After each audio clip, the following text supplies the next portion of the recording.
breadboard. So this is what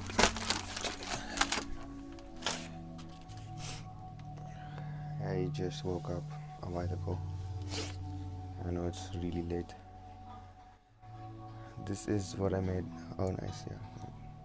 The developments here.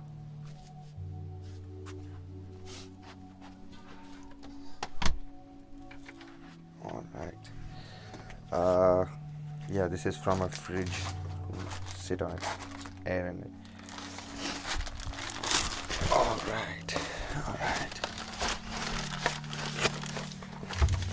So this is like what I made below my rig for just sitting and working. This is my soldering station. Junk and gunk. It's my bag. So what do we have here? Can we do this? Yeah. Alright, we see something.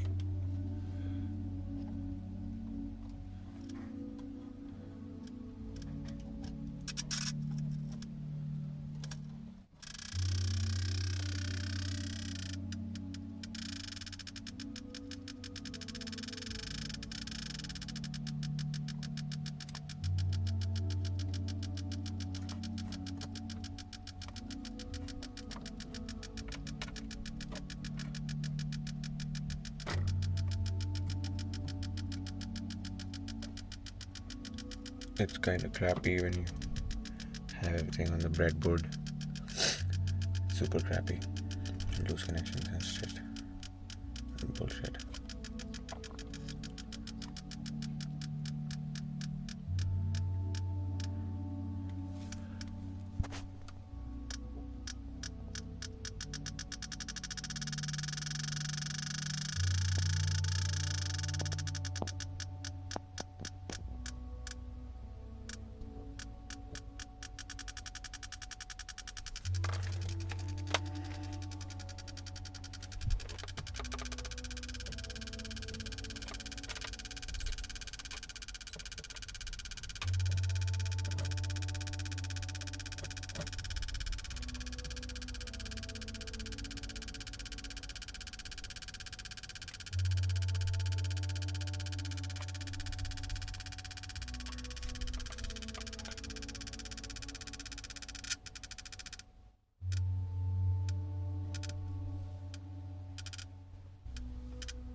This is one patch where both of them are synced because this oscillator is giving its output into this guy's reset.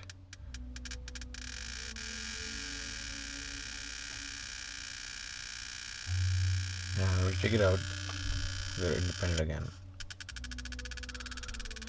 You can't hear the other one, but you can very much see that this is now blinking and the other one is not being affected by it. This is for this LED. This is for this LED. What you can do is put them both in the same line.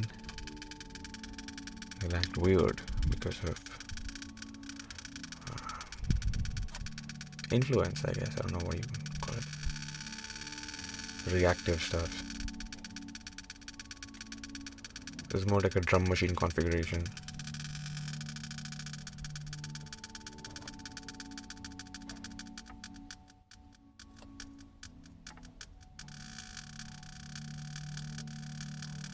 So you can still hear those clicks in the background because of this guy.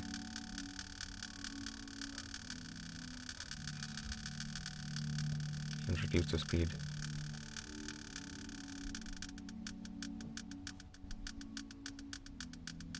Yeah, nuclear banger. This stuff is just nuts, man. This stuff is just great. You can just sit on this and keep changing these these things, like pick this guy up and shove it anywhere, shove it here in this contact point. See, they both act different. I have this different configuration where this switching thing happens. Check this out. You don't even need like 2 knobs for this. You just need 1 knob and see this. You just see that. This is the knob which controls how fast this switch.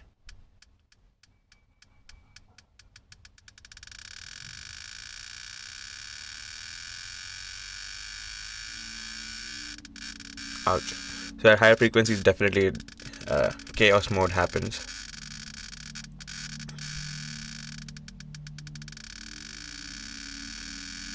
I like this mode a lot because it just looks so attractive. Like, it's so satisfying to watch this. This is where I'll be making an amp, like a mixer. So this is oscillator. These are basically 2 kick drums. 2 kick drums which can be synced to each other or not be synced, like independent. It's one of the easiest circuit out there. It's made by IC. This is an IC. This is called a chip.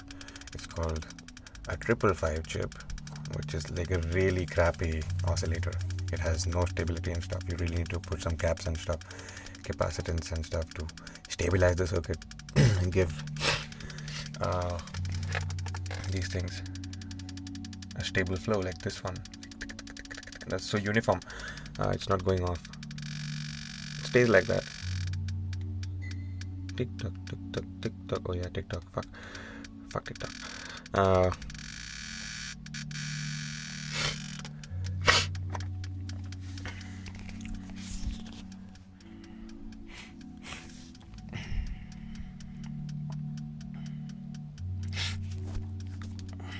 Alright, I gotta buy cassettes today. I'm buying. Yes, your boy is buying cassettes. He's buying blanks today. Finally, new album is going to come out on cassettes. And then play it back through the tape machine and record it into my DAW again. And deliver it to you guys for, like, digitally for streaming and stuff. But everything is going to be tape sound, so the sound is going to be good. I'm clearly not in the mood today.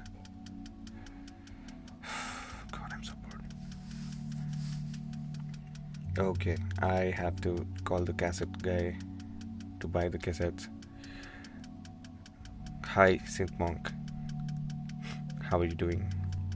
Hi, buddy. How are you doing? Oh, okay, bye.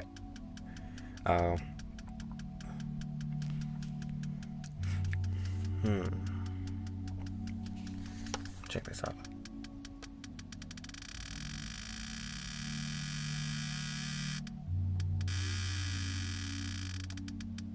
This is switch mode. One oscillator turns off the another one when it turns on itself. Removing this cable will remove that mode and independentify. I mean, there's no word like that. Basically make. Oh, what's that noise?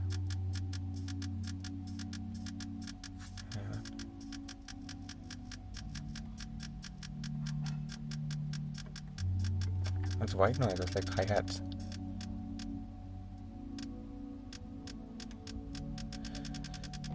This patch is also cool.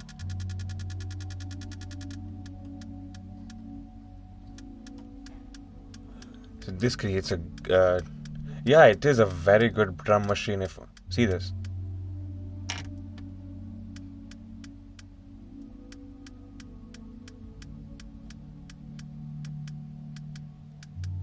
you see that it's fucking swinging now.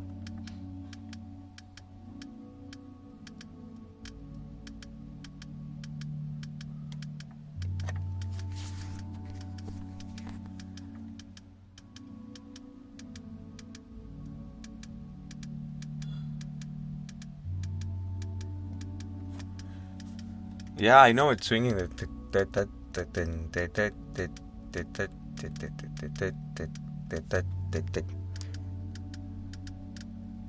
But this mode doesn't work at higher speeds. It just goes chaotic. Does a lot of, like noisy stuff. Random values. I'm not doing that. Yeah, this is just happening on its own. It sounds like a Geiger counter now. It is really beyond awesome, man. It's so much fun to do this. I'm going to show you guys again.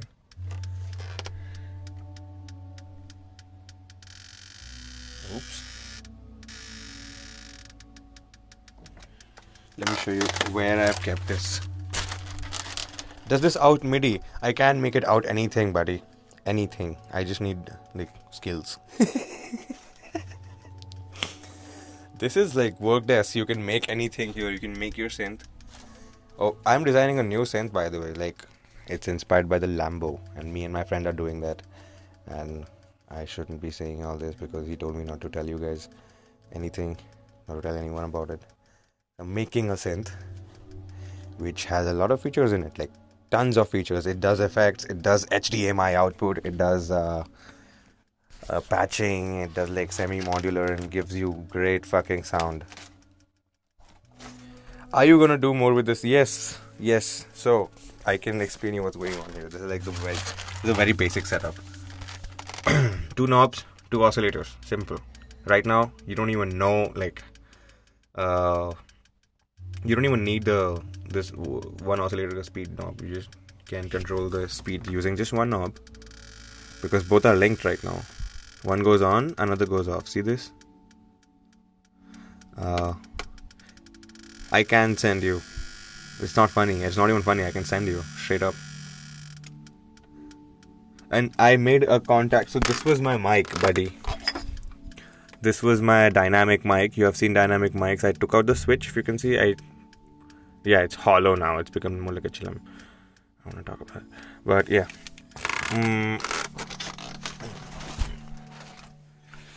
This is how it looked like, I guess. Like, this is a normal mic, but when you open this up, I gotta call my cassettes guy and be like, come over, man, give me my cassettes. That's my deck. That is the deck you all have been like. I can tell you how I got into it and everything, man. I just started. I used to hear a lot of music, man, and I used to always be curious how it's made. And then while doing architecture, I stopped. I stopped doing it. This is 2011. I stopped. I don't know. I hate this machine, seriously. I need some light here. And I decided to just know how music is made. And then one Sunday afternoon, after having lunch on my dad's computer, I downloaded FL Studio. And after downloading FL Studio, I tried working on it. Spent an hour on it. To be very honest, the first minutes I spent on FL Studio itself sold it to me. They gave it to me. I was like, yes, this feels so nice to do. It just feels so great to do this, to be able to do this, to be able to make sounds out of machines and to be able to make sound out of a fucking laptop and all. I still run my entire setup on a laptop, by the way. People get shocked. They're like, you don't have a tower PC and all. You don't have a powerful computer. I'm like, I don't have a powerful computer. I have a semi-powerful computer. This is fucking fast. Fucking funny. This is so funny. This is a 8,000 rupee TV. 10,000 rupee TV. It's bought from this website, but these website guys fucking put their watermark while it turns on, which is like so fucking funny. But yeah. It's called jaldifatafat.com, and that's where I got my TV from. It's this Chinese website which sells pirated shit, I guess. I don't know. But I wanted something more cheap, and I got this. But coming back to my story, I downloaded FL Studio in the afternoon, one Sunday afternoon, and I tried working on it. I obviously did the same sequencer thing everyone does, like making kick drums and snare drums and all that. And oh yeah, my face. And then I knew I sucked at that, and that's not really good music and all. Like, what the fuck? First day you can't do shit. But then I really liked the learning curve. Just felt so comfortable at the same time, so difficult. And Are you processing your drums through a mixer on the new album? I use the mixer on all my songs, buddy. You heard this mixer on almost every record. Even my DAW work goes through that mixer to my monitors.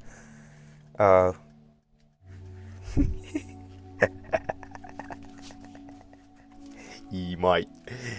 He fucking might. So after doing that, I started doing it more often. I started using FL Studio even more. And like every day it was a little more. And then slowly I was like, how do you render on this? How do you export? And then I went on YouTube and I saw how to export on FL Studio. And that's when I got to know, okay, you can export. You can get audio out of this thing. And I was very happy about that. Like, I was always looking for things. That's why I found things. That's the first thing I'll tell you guys. Just look for stuff and you'll find stuff because you're looking for it. And like, just I was looking for how to get my audio out of that damn software, and I looked it up and I found it. Like, it was not that difficult, doesn't matter, but I found it. And you just had to press bounce or export or whatever it is. And like today, that thing doesn't even matter to you because that's become like a thumb rule. Exporting something is just one of the basics. How did you find Aphex Twin? I found Aphex Twin back in the day. Also, I like Deadmau5 a lot back in the day. So I used to go on Deadmau5 ka Wikipedia and I saw Aphex Twin ka name over there, and that's how I got to hear his name for the first time and read his name for the first time. And I did not pay attention. Mark my words, I did not. I don't know. Something in me was like, you're not ready for this. You will come back to this. I don't know. Something in me told me this. It's so weird as fuck, but something inside me told me that you are at Deadmau5 Wikipedia and you can just go through this thing. You can see Aphex Twin. The name also rings like, I don't know, causes something to happen inside because it's connected to my future. It was connected to my future. I didn't know at that time, but I saw that name and it stayed with me. And it was just a weird name, I would say. It was just a non-attractive name to me. Like, because obviously I was a kid, I didn't have good taste that time. But Aphex Twin sounded like this geeky name, and I was like, okay, I'll click it when I learn enough, I guess. I don't know.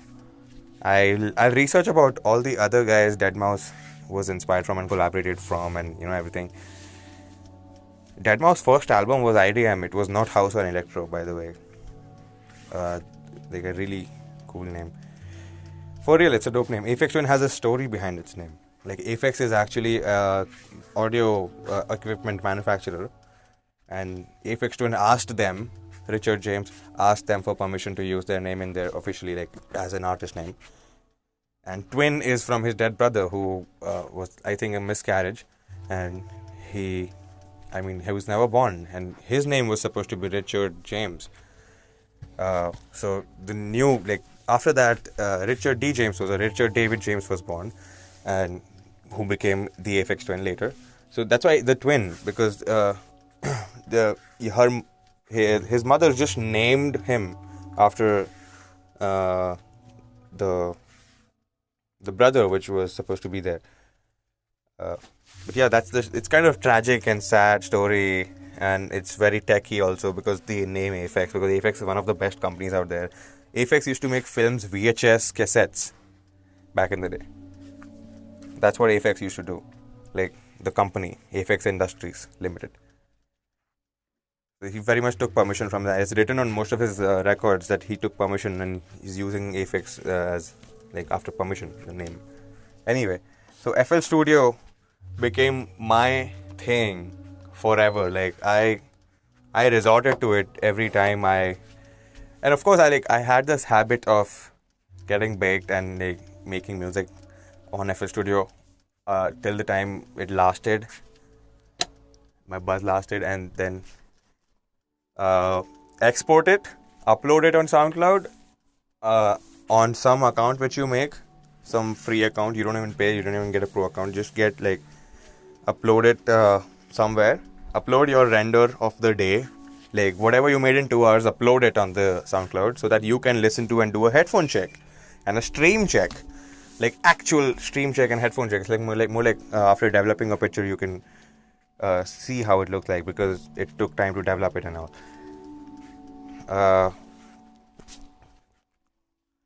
Like And what was I don't even remember what I was saying. But yeah, you can basically like export on the same day you make music and listen to it on SoundCloud and feel how it will hear how it will feel like, hear how it will sound like on SoundCloud, and while like filling yourself a bowl or something, and yeah, like you enjoy the music right after you make it. And I got so habitual to that and because of that I kept making music every day, and I got this addiction of rendering, and like I keep rendering every time. Like I don't know, I have a thing. Even when I'm jamming on these synths, once I get even if three of my machines are on and if I get carried away, it's gonna be a hard time for me not to record, not to press record, and not to like control my urge to press record on my DAW and record the damn thing. Because like recording is very addictive. I don't know. Once you like this habit of preserving time in memory, in like cassette or computer or hard disk or however you save your data, it's just addictive. Like saving data is just seems so addictive and so normal now that like, especially we are in the tech age and everything. Like memory has just become like so puny. Like it's the normal thing. It's like oxygen now. You save, and that's why you're so habitual to saving things and like making playlists and like collecting stuff. But yeah, that's how like I kept going on FL Studio like so much that I used to go to college and go to my campus, go in the hostel straight up, turn on my laptop, use FL Studio, for the entire day, not go to class, basically the entire day in architecture. And like that shit, obviously it showed enough. I mean, that was enough to prove that I am not good for this. And I'm not really good for architecture, and this is what I should be really doing, making music. How much bytes of data? I dedicate this entire computer to music. There's nothing else on it except CSGO or something. This is Linux. I have talked enough about Linux. I can talk more. But yeah, these are the apps I have. And these are very lightweight apps. They are very free. They have no no windows, no bullshit. Yeah, that's vital over there. Yeah, it also has VCV rack, but for some reason the VCV doesn't work, so I have to go to the folder and fucking click. Yeah, this sucks. Can't launch it from the launcher, but I have to go to the... Was architecture helpful to your music side? No. Architecture was never helpful to me in any way. It was not at all. Yeah, there is FL Studio on Linux, by the way. Like, I couldn't resist myself to get my favorite software of all time, this guy, which is the reason why I am here and standing here, and I know this much. Whatever I know, I mean this much, yeah. I know a lot because of this guy. Just this guy. Like, no one taught me anything. And people are like, hey, can you teach me this? Can you teach me that? I never learned. No one taught me, man. Is there Studio for... I think there is. There is Reaper for Linux. There is Reaper. And there is FL Studio. There is actually all softwares, because you can install all softwares using Winetricks, which is basically... Yeah, that's super sad. Because Winetricks, I can install exe files on Linux, like Windows files and Mac files. Yeah, daddy stuff. He's even got Spotify. Never used this. I hate Spotify. It's just I don't know. It disgusts me. Spotify disgusts me. I like Steam. You have not even heard the names of the app you get in Linux. Like, this is my music player, man. Rhythm box. And then there's this orange logo called Clementine. Is also my music player on which right now music is playing. And this is what I use for mastering. It's called Ocean Audio. Basically how I run Windows on my Mac. Parallels. Not Parallels. This is actually just an app container, actually, buddy. This is not even separate operating systems running parallelly. No. This is just a package installer for Windows app. I mean, it comes for Mac also. You can do Windows apps in Mac because you have Wine for Mac also. I used to use it. I used to use FL Studio in my Mac. And I used to have all my fancy plugins and silence and everything in it. And waves. Even waves. I somehow managed to do that. I mean, I was so into FL Studio that I changed the theme myself. Like, I colored stuff myself. I went in the C drive and I went to ImageLine ka folder, and I went and I opened each and every PNG they had in Paint, and I saved them back as PNG, and they worked. Like, I had my own personalized theme for FL Studio. Like the matrixy, weird looking theme. It looked fun. But anyway, I'll just tell you that FL Studio is the reason why I'm here today, and why I know how to make music is because of Fruity Loops. And I love Fruity Loops because I do visuals on it now. I don't even make music on it. It's just too good. I do visuals on it. All my visuals you see is mostly done on FL Studio. Like, especially that coding stuff is like very much done on FL Studio. This is my like proper style. I've kept that as my style because people were spazzing the fuck out when I tell them that I'm doing this on FL Studio. Even at a live venue, and they're like, "Whoa, are you using Resolume?" And I'm like, "I've never touched Resolume." And I touched it once. I opened it once. I almost puked. It was just pathetic. So I stick to this. I stick to my pro automations.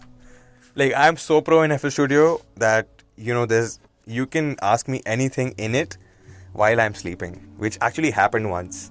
I was sleeping once, and I got a call from my student, and he couldn't configure audio, and he couldn't configure MIDI.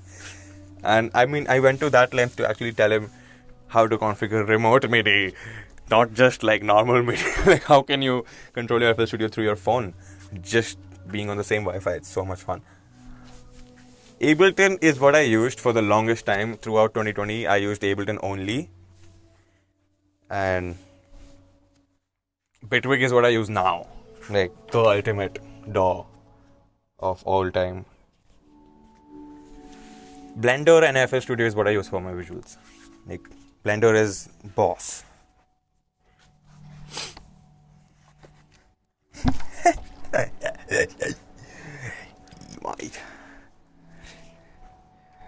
So I gotta buy cassettes today. I gotta buy shitloads of cassettes.